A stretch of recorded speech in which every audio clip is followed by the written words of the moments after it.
नमस्कार, महोबा न्यूज बुंदेलखंड में आप सभी का स्वागत है। मैं हूं आपके साथ सुमित तिवारी। महोबा जनपद में नई गाइडलाइन जारी कर दी गई हैं जिलाधिकारी के द्वारा। किस समय कौन सी दुकानें खुलेंगी, विस्तार से चर्चा के लिए आज हमारे साथ श्रमजीवी पत्रकार परिषद संघ के प्रदेश अध्यक्ष संजय मिश्रा जी हमारे साथ में हैं। विस्तार से चर्चा करेंगे इस कोरोना काल में जनपद महोबा में किस समय क्या क्या समस्याएं हो रही हैं और उनकी लगातार अधिकारियों से और जनप्रतिनिधियों से क्या बातचीत चल रही है। इसके लिए हमारे साथ में मौजूद हैं स्टूडियो पे संजय मिश्रा जी का महोबा न्यूज बुंदेलखंड में स्वागत करते हैं। सुमित जी, आपका बहुत बहुत धन्यवाद। महोबा न्यूज का बहुत बहुत धन्यवाद। आज हम लोग इस कोरोना संकट में, एक महामारी के दौर में, बदलते परिवेश में एक सार्थक परिचर्चा के लिए, एक संदेश देने के लिए यहाँ पे बैठे हुए हैं। और सुमित जी ने कहा कि नई गाइडलाइन जारी हुई, नए नियम बनाए गए, तो मुझे लगता है कि ज़्यादा सार्थक होंगे। अगर इसका सभी लोग मिलकर के पालन करेंगे तो हम इस कोरोना संकट से उबरने में हमको मदद मिलेगी। मिश्रा जी, बात करी जाए तो जो नई गाइडलाइन दी गई है वो 7 बजे से 11 बजे तक के लिए समय दिया गया है। तो इस समय पर किन किन चीज़ों की जो लोगों की राहत के लिए कौन कौन सी चीज़ें खोली जाएंगी? सुमित जी, देखिए, जो आपने कहा कि सुबह 7 बजे से 11 बजे तक का समय जो निर्धारित है, और उसमें पहले जो था समय कि 11 बजे से 5 बजे तक किराना की दुकानें खुल रही थी, सुबह 7 से 10 बजे तक सब्जी खुल रहा था, डेयरी खुल रहा था, तो उसमें हमको लग रहा था कि पूरे दिन लोगों की आवाजाही मार्केट में बनी रहती थी और लगातार लोग इस बात का उपयोग कर रहे थे। कुछ लोग दुरुपयोग भी कर रहे हैं कि मार्केट में वो बने रहते हैं। और जो सरकार की मंशा है, जो सारे लोगों की मंशा है कि इस महामारी में किसी भी प्रकार से कमी लाई जाए, कैसे भी इस पर काबू पाया जाए, तो हमको ये लगता है कि इसमें हमको सफलता नहीं मिल पा रही थी। और लगातार ये सुझाव मिल रहे थे, लगातार प्रशासन को भी सुझाव मिल रहे थे और हमारी सरकार की तरफ से भी ये सुझाव लोगों को दिए जा रहे थे कि अगर हम ऐसा कर लें कि एक साथ सारा बाजार खोला है, एक टाइमिंग निर्धारित कर लें, उस टाइमिंग में जिनको भी निकलना है वो एक साथ निकलें, और फिर जब हम लॉकडाउन का पीरियड कोई भी डिसाइड करें, जैसे आपने कहा 11-12 बजे तक, तो 11-12 बजे तक सब लोग अपने अपने घर वापस चले गए और फिर इसके बाद कंप्लीट लॉकडाउन रहे और उस पर विधिक कार्रवाई भी हो। अगर कोई अनियम बेवजह घूमता हुआ पाया जाता है तो निश्चित तौर पर वो कोरोना का उल्लंघन कर रहा है और महामारी को बढ़ा रहा है। हम तो ये समझेंगे कि ऐसे समय में सबको गाइडलाइन का पालन करना है, अपने घरों में रहना है, सुरक्षित रहना है। और जो समय निर्धारित किया गया, जैसे 7 से 10 का समय, 11 बजे का समय बहुत है, इतना समय आपका सब्जी का है, डेयरी प्रोडक्ट्स हैं, किराना है, तो जो भी आपकी आवश्यकता है उसकी आप के लिए 5 घंटे का समय हमारे ख्याल से पर्याप्त समय दिया गया है। जैसा ये बात की जाए, लगभग हम देख रहे हैं कि मार्केट का समय जो 7 से 11 तो जिला प्रशासन के द्वारा रख दिया गया है, पर फिर भी ऐसे कुछ व्यापारी हैं, ऐसे दुकान वाले हैं जो आगे का गेट बंद करके पीछे के गेटों से 10-10, 20-20 लोगों को दुकान के अंदर अपने लेकर आते हैं और कोरोना जैसी महामारी जो चल रही है इस समय पर आमंत्रित कर रहे हैं ऐसे लोग। सुमित जी, आपने एक अच्छी बात कही कि हमारे कुछ व्यापारी साथी और ख़ास करके कुछ ट्रेड ऐसे हैं कि जो अपने गेट को बंद करके और या उसको थोड़ा सा खोल करके उसके अंदर अपने ग्राहकों को कर रहे हैं, तो वो और भी ज़्यादा खतरनाक है हमारे ख्याल से। तो ऐसी स्थिति में या तो उनको छूट दी जाए या फिर कंप्लीट कार्रवाई की जाए, क्योंकि जो शादी का सीज़न चल रहा है, तो ऐसी सीज़न में लोगों को कुछ ना कुछ आवश्यकताएं बनी हुई हैं, सामाजिक हैं, पारिवारिक हैं, कुछ ना कुछ खरीदारी की अपनी आवश्यकताएं बनी हुई हैं। और लेकिन वो स्थिति भयावह है कि अगर आपने अपना दरवाज़ा बंद करके और 20 आदमियों को, 50 आदमियों को अंदर कर लिया और उसमें से कोई एक आदमी आपको इन्फेक्टेड करके चला जाएगा और वो 50 लोगों को जाके वो फिर कितना स्प्रेड करेगा, इस बात का अनुमान लगाना बड़ा मुश्किल है। मिश्रा जी, बात की जाए वैक्सीनेशन को लेकर, बात की जाए, लगातार प्रदेश चाहे केंद्र सरकार हो, लोगों से आह्वान कर रही है कि वैक्सीनेशन लगवाएं। और जनपद और प्रदेशों की बात की जाए तो जहां पर अभी पूरी नहीं हो पा रही है वैक्सीन, और महोबा जनपद की बात की जाए, यहाँ पर वैक्सीन की डोजेस अभी भी खाली वापस जा रही है।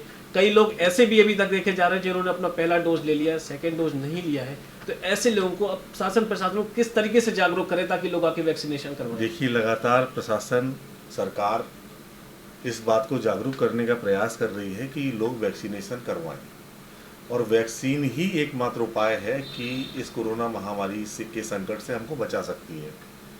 जो इस समय एक अफवाह है, एक रूमर है कि वैक्सीन नहीं लगवाना है, तो ऐसा मुझे लगता है कि ये कुछ जो लोग हैं ऐसे, जो सरकार की इस महामारी को और समाज के संकट को और भी ज़्यादा संकट में डालना चाहते हैं, वो इस प्रकार की अफवाहें फैला रहे हैं। जबकि वैक्सीन एकमात्र उपाय है, ये पूरी दुनिया के एक्सपर्ट, पूरे दुनिया के विशेषज्ञ तय कर चुके हैं कि बिना वैक्सीनेशन के कोरोना संकट से उबरना नामुमकिन है। तो वैक्सीनेशन तो हमको लगवाना है, करवाना है, और जो लोग ऐसा कर रहे हैं तो वो निश्चित तौर पर अपने साथ धोखा कर रहे हैं, समाज के साथ धोखा कर रहे हैं और एक बड़े संकट में डालना चाहते हैं। बात की जाए तो 18+ वालों की बात की जाए तो अब 18+ के लिए भी रजिस्ट्रेशन चालू हो चुके हैं। तो क्या आप लोगों के द्वारा ऐसा कोई अभियान चलाया जा रहा है जिसमें ज़्यादा से ज़्यादा लोग उस पर जुड़े और वैक्सीन लगवाएं? सुमित जी, अभी तो कल मैं देख रहा था सुप्रीम कोर्ट ने भी एक कहा है कि जो 12th के बच्चे हैं, जो इंटरमीडिएट में हमारे बच्चे हैं, उनको भी वैक्सीनेशन करवाया जाए, उनका भी वैक्सीनेशन कराया जाए, एग्ज़ाम के पहले उनको सबको वैक्सीनेट कराया जाए। तो कहीं ना कहीं तो वैक्सीन के फ़ायदे हमको समझ में आ रहे हैं कि वैक्सीन, अगर वैक्सीनेशन हुआ है तो निश्चित तौर पर अगर हमको समस्या कोई हुई भी है तो वो काफ़ी हद तक उसका प्रभाव कम हुआ है। तो वैक्सीन के बारे में ज़्यादातर लोग अपना वैक्सीन का फ़ायदा उठाएं, वैक्सीन लगवाएं। अगर वो दूसरी डोज नहीं लगवा पाए हैं तो दूसरी डोज भी संबंधित समय, जो निर्धारित समय है उस पर जाकर लगवाएं।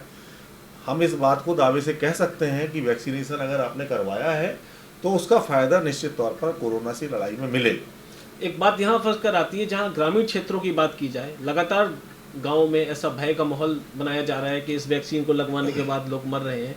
तो ऐसा शासन प्रशासन या राजनीतिक किस तरीके से एक ऐसा अभियान चलाया जाए जो ग्राम स्तर पर जाकर लोगों को इसके लिए सूचित कर सके? सुमित जी, देखिए, प्रोपोगंडा करना है तो प्रोपोगंडा करना अलग विषय है। अगर हम किसी चीज़ का प्रोपोगंडा खड़ा करना चाहते हैं, अब जब जिम्मेदारी इस समय पूरी देश में है, पूरे देश को है कि हम सबको इस जिम्मेदारी को समझना है कि अगर ग्रामीण परिवेश में ये संदेश जा रहा है कि वैक्सीनेशन से हमको फ़ायदे नहीं हो रहे हैं और इसके उलट हमको इसके नुकसान हो रहे हैं, तो ये निश्चित तौर पर कुछ जो है जो असामाजिक तत्व हैं, ये उनके द्वारा फैलाया जा रहा भ्रम है। और सामाजिक संस्थाएं जितनी भी हैं, मैं सबके माध्यम से, महोबा न्यूज़ के माध्यम से अपील करूंगा सुमित जी कि जितनी भी सामाजिक संस्थाएं हैं जो ग्रामीण क्षेत्रों में काम कर रही हैं, उनकी ये जिम्मेदारी बनती है कि वो निश्चित तौर पर ऐसे कार्यक्रम चलाएं कि जो वैक्सीनेशन के फ़ायदे और उसके आने वाले समय के फ़ायदे के बारे में बता पाएँ और वैक्सीनेशन के लिए लोगों को प्रेरित करें। अब बात करते हैं वैसे स्वास्थ्य सेवाओं की बात की जाए तो इस समय पर जनपद में 2 जगह पर कबरई में ऑक्सीजन सप्लाई का काम चल रहा है। लगातार जनपद वासियों के लिए ऑक्सीजन की ऐसी कोई कमी नहीं, ये अभी तक हमें को सुनने में आ रहा था। तो क्या आपने अभी तक इस चीज़ को परखने की कोशिश की कि जनपद में जहाँ से संचालित हो रही है ये ऑक्सीजन, वहाँ से क्या लोगों तक ये बाकायदा पहुँच रही है? कहीं कोई ऐसी समस्या आ रही है? सुमित जी, गैस की बात जहाँ तक है, ऑक्सीजन गैस की बात जहाँ तक है, तो ऑक्सीजन सिलेंडर हमारे यहाँ उपलब्ध हैं और लोगों तक पहुँच भी रहे हैं और ऑक्सीजन की कमी हमारे यहाँ अस्पताल में नहीं है। जो लोग पहुँच रहे हैं अस्पताल तो उनको ऑक्सीजन और की सुविधा मिल रही है और भी तमाम प्रकार के जो उपकरण हैं उनकी भी सुविधाएं मिल रही हैं। बस केवल हमारे यहाँ जो और सुविधाएं और होनी चाहिए थी वो नहीं है। तो अभी इस आपातकाल में आलाप सडन तो सारी चीज़ें नहीं हो सकती, लेकिन हम कहेंगे कि जो व्यवस्थाएं होनी चाहिए और जो व्यवस्थाएं हो सकती हैं उनका अरेंजमेंट होना चाहिए। मिश्रा जी, बात करें तो अन्य जनपदों की बात करें तो जहां पर एक तरफ लोगों को वेंटिलेटर्स की व्यवस्थाएं नहीं हो पा रही है, हमारे महोबा जनपद में 9 वेंटिलेटर्स हैं जो पिछले कई सालों में, और हाईटेक जो मशीनें हैं वो महोबा जनपद के पास हैं, पर उसको चलाने के लिए, उपकरण को यूज़ करने के लिए इंजीनियर्स के अपॉइंट नहीं हो पाए। इस विषय के क्या आपकी किसी अधिकारी या अब जनप्रतिनिधि से बात हुई, कब तक महोबा को वेंटिलेटर सुचारू रूप से चालू मिलेगा? सुमित जी, ऐसा है कि मुझे तो ये लगता है कि इसको पीपीपी मॉडल पर दे दिया जाना चाहिए कि जो वेंटिलेटर हैं वो, जैसे हमारे यहाँ सोनोग्राफी या सीटी स्कैन है आपका लगा हुआ है, पीपीपी मॉडल पर लगा हुआ है, तो उसमें एक्सपर्ट्स जो भी हैं उनके वो अपनी ओपिनियन दे रहे हैं, अपनी रिपोर्ट दे रहे हैं और वो अपना स्टाफ रख के काम करवा रहे हैं। अपने जो स्टाफ को रखे हुए वो लोग काम कर रहे हैं, दिन रात सेवाएँ दे रहे हैं। वेंटिलेटर हमारे यहाँ हैं लेकिन उनके ऑपरेटर नहीं हैं। अभी कुछ दिनों पहले मैं देख रहा था किसी न्यूज़पेपर में कि उन्होंने वेंटिलेटर के जो है संचालकों का पद निकाला, सृजित करके निकाले हुए हैं। तो हमारे ख्याल से विलम्ब से उठाए गए कदम हैं। और वेंटिलेटर या और दूसरे उपकरण जो आप बता रहे हैं कि हाईटेक उपकरण हमारे यहाँ हैं और उनका लाभ नहीं मिल पा रहा है, तो निश्चित तौर पर हमको ये सोचने का इस समय विषय है कि अगर हमको उन मशीनों का लाभ नहीं मिला, हम जो जीवन दायिनी मशीनें हैं, वेंटिलेटर से हम कई मरीजों की ज़िंदगी को वापस ला सकते हैं और नहीं ला पा रहे हैं। इसलिए नहीं ला पा रहे हैं कि केवल हमारे पास उनके ऑपरेटर नहीं है। तो मशीनें 100 पीस बन के खड़ी हुई हैं। तो मैं चाहूँगा कि जल्द से जल्द इनके ऑपरेटर या जो भी स्वास्थ्य विभाग के अपने नॉर्म्स हैं उनको पूरा करके और इनका संचालन होना चाहिए। मिश्रा जी, जिला अस्पताल की बात की जाए तो जिला अस्पताल में कार्यकर्ता विश्व हिंदू महासंघ, बजरंग दल और विंग्स टीम के कार्यकर्ता लगातार 24 घंटे सेवाएं दे रहे हैं। ऐसी स्थिति में विकट में जब लोग अपना बचाव कर रहे हैं, अपने परिवार के साथ अपने घरों में सुरक्षित है, उस समय पर ये कार्यकर्ता लगातार देखे जा रहे हैं कि वो मरीजों की सेवा कर रहे हैं, चाहे उनको खाने से रिलेटेड कोई चीज़ हो, हर तरह की सुविधा मुहिम कराने के लिए सरकार के साथ कंधे से कंधा मिलाकर चल रहे हैं। ऐसे समय पर, ऐसे जटिल समय पर उन कार्यकर्ताओं के लिए क्या कहना चाहेंगे आप? देखिए सुमित जी, इस संकट की घड़ी में जब अपने ही अपनों को कंधा देने से कतरा रहे हैं और इस संकट की घड़ी में जब हमारे ही हमसे मुंह मोड़ रहे हों, और ऐसी स्थिति में अगर हमारे बजरंग दल के, विश्व हिंदू परिषद के कार्यकर्ता काम कर रहे हैं और ऐसे संकट में वो वहाँ पर बिल्कुल समझिए आपकी कंधे से कंधा मिलाकर काम कर रहे हैं, तो ऐसी जो वो उनके लिए मेरे पास कोई बधाई के लिए शब्द नहीं है कि मैं किन शब्दों से उन कार्यकर्ताओं का, उन कर्तव्य योगियों को धन्यवाद ज्ञापित करूं, और ऐसे मेरे पास कोई शब्द नहीं है। और निश्चित तौर पर मैं तो बल्कि और भी सामाजिक संगठनों से अपील करूंगा कि वो इनसे प्रेरणा लें, इनसे प्रेरणा लेकर के और भी हमारे बहुत सारे हेल्थ सेंटर हैं वहाँ पर जाकर के काम करें। बहुत सारे एनजीओ हैं जो करोड़ों करोड़ों रुपए के कार्यक्रम जनपद में संचालित कर रहे हैं।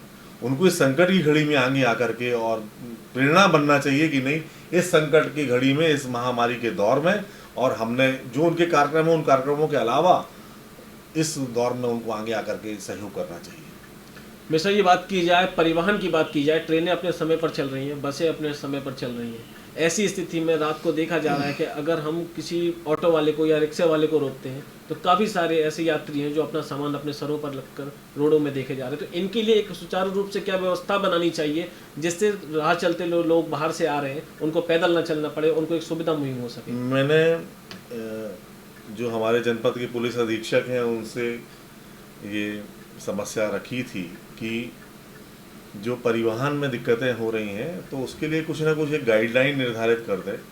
जो भी गाइडलाइन निर्धारित करनी है कि 2 आदमी जाएंगे, 4 आदमी जाएंगे, 6 आदमी जाएंगे, तो उसमें वो गाइडलाइन डिसाइड कर दे। उस गाइडलाइन के अनुसार अगर उस गाइडलाइन का कोई उल्लंघन करता है तो निश्चित तौर पर उस पर कार्रवाई की जाए। अगर वो कोरोना को फैला रहा है तो उस पर दिक्कत कर रहा है तो उस पर कार्रवाई की जाए। लेकिन एक गाइडलाइन हो जाने से जो हमारे यात्री आ जा रहे हैं या हमारे मरीज आ जा रहे हैं या महिलाएं आ जा रही हैं, बच्चे आ जा रहे हैं, तो उनको इन दिक्कतों का सामना नहीं करना पड़ेगा। मिश्रा, ये बात करें तो आपदा को अवसर बनाने का कोई भी मौका नहीं छोड़ रहा है। इस समय लगातार देखा जा रहा है जनपद में, चाहे वो मुनाफाखोरी की बात हो, जमाखोरी की बात हो, कालाबाजारी की बात हो, हर चीज़ में 1 रुपए की चीज़ 5 में बेचने की कोशिश की जा रही। तो ऐसे मौके पर उन लोगों को लिए क्या ऐसी कार्रवाई होनी चाहिए ताकि आने वाले समय पे कभी इस तरीके से कोई कालाबाजारी ना कर सके? सुमित जी, आपदा को अवसर जो लोग बना रहे हैं वो समाज के दुश्मन तो हैं ही, वो अपने परिवार के भी दुश्मन हैं और वो अपने खुद के भी दुश्मन हैं। क्योंकि जो इस संकट की घड़ी में लोगों का दुरुपयोग कर रहे हैं, उनके संसाधनों को दुरुपयोग कर रहे हैं और जमाखोरी करके या ज़्यादा पैसा वसूल करके उनसे वसूल रहे हैं ग्राहकों से, तो वो निश्चित तौर पर बड़ा अपराध कर रहे हैं। और मैं प्रशासन से और सरकार से ये अपील करूंगा कि ऐसे जमाखोरों के खिलाफ कड़ी से कड़ी कार्रवाई हो और उनको जो है सख्त से सख्त सज़ा दी जाए ताकि वो नज़ीर बने और आगे ताकि कोई इस प्रकार के कृत्य ना कर पाए। मिश्रा जी, बात की जाए स्वास्थ्य व्यवस्थाओं की बात की जाए तो आप जनपद के एक वरिष्ठ पत्रकार हैं। आपने जो L1 L2 हॉस्पिटल्स बनाए हैं, 200 बेड का हॉस्पिटल चरखारी में बनाया गया, सारी चीज़ों की व्यवस्थाओं को आपने खुद जाकर भी देखा है। तो कितनी सहमत हैं आप, कितना इन चीज़ों से कि कितनी अच्छी व्यवस्थाएं हैं जनपद की भी? देखिए सुमित जी, ऐसा है कि जो व्यवस्थाएं हैं वो सुचारू रूप से संचालित हैं हमारे जनपद में, और जो भी कम से कम सीमित संसाधनों में व्यवस्थाएं हो सकती हैं, और सीमित संसाधनों में जो व्यवस्थाएं प्रशासन या हमारा स्वास्थ्य विभाग दे सकता है वो देने का वो लोग प्रयास कर रहे हैं। तो मैं सहमत हूं कि हमारी जो स्वास्थ्य विभाग की टीमें हैं वो मेहनत कर रही हैं, हमारे एम्बुलेंस के ड्राइवर मेहनत कर रहे हैं, हमारे पैरामेडिकल स्टाफ मेहनत कर रहे हैं, हमारे डॉक्टर्स दिन रात मेहनत कर रहे हैं। चूँकि हमारे यहाँ स्टाफ का चिकित्सकों का अभाव है, संसाधनों का अभाव है। अभी पहले ही आप कह रहे थे कि जो हमारे पास हाईटेक मशीनें हैं तो उनको संचालन नहीं हो पा रहा, तो स्टाफ का अभाव, तो ये बात निश्चित तौर पर है कि स्टाफ का अभाव है। और कम संसाधन होने के बावजूद भी हमारे पैरामेडिकल और मेडिकल के स्टाफ बहुत मेहनत कर रहे हैं और वो बधाई के पात्र भी हैं। और मैं समझता हूं कि वो बधाई के पात्र हैं। ऐसे समय में जब संकट का दौर चल रहा है, वो सारी चीज़ों को छोड़ करके और सेवाएं दे रहे हैं। अंत में हमेशा जी, जब हम ऐसे समय से गुजर रहे हैं, जनपद में जिस तरह की स्थितियाँ चल रही हैं, आप महोबा न्यूज़ के माध्यम से जनपद वासियों को क्या संदेश देना चाहते हैं? मैं महोबा न्यूज़ के माध्यम से सभी से ये अपील करूंगा कि अनावश्यक घरों से बाहर ना निकलें। बार बार ये अपील की जा रही है कि आप अनावश्यक घर से बाहर ना निकलें, मास्क का प्रयोग करें, भीड़ भाड़ वाले स्थानों पर जाने से बचें, और हो सके तो आप कि सबको प्रेरित करें कि ये कोरोना का दौर चल रहा है, हमको इस दौर में थोड़ी सा आत्मसंयम बरतना है।